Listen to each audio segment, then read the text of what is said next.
Why B. Arthur? Why B. Arthur? Why be Arthur? Well, we have a lot in common.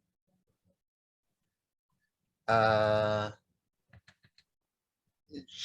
she she told me to do this. uh, she passed away in 2009, and right after that, maybe a year or so, she must have settled her things in the astral plane, and then the audition was sent to me. You know what I mean? Like, Yeah. I wasn't even really doing. I wasn't doing theater or projects that I couldn't also do my day job. So I had a day job. That means if the rehearsals weren't nights and weekends, then I wouldn't even go out for the audition. But for some reason, this audition, even though it said rehearses during the day for 2 weeks, I was like, you know what? A tall, deep voiced person who could do like a caricature of B. Arthur. I was like, that's that is definitely me. And it wasn't what Anthony, my husband, talks about is there's a difference between a decision and a choice. So a choice is something that you just, it's like, I choose this is what I'm doing. A decision is something you weigh over, and I was like, well, I could go on the audition, but I don't know, my schedule, they may not give me the time off. And then eventually you just decide you don't want to do it, because if you really wanted to do it, you'd already have your book and you'd already be at the audition. So for this, it was like, it was not a decision, it was a choice. It was like, no, I'm going to do this and they're going to hire me. I know I will be the best person they've ever seen in their lives.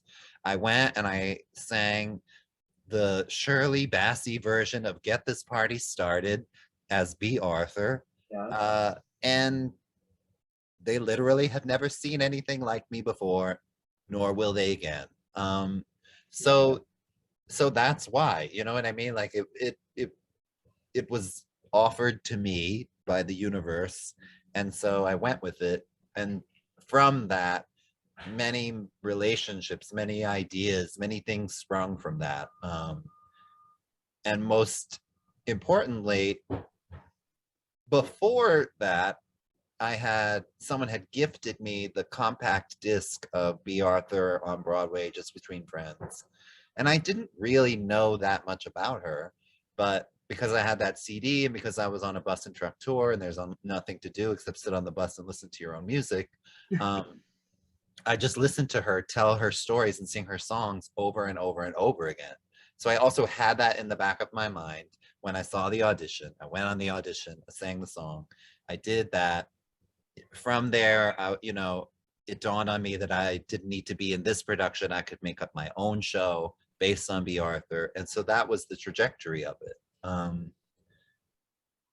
Yeah, so that's the reason. And because we are so alike, what you and I have created in this sort of odd improv, live music, sketch, comedy, bizarre thing, I can improvise in her voice very easily, because the words that I'm saying are either not a stretch at all or are really close to the way that Jason feels, and so that makes it easy.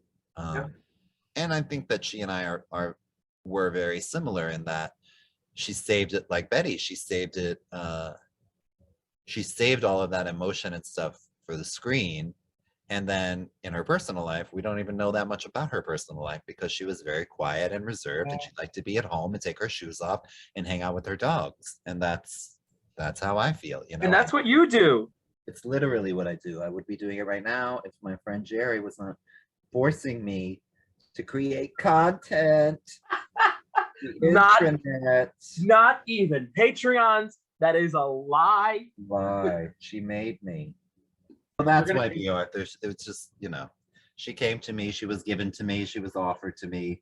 Yeah. And initially, what I was delivering was a total caricature, and I would never do what I did back then. But you don't know what you don't know until you know it.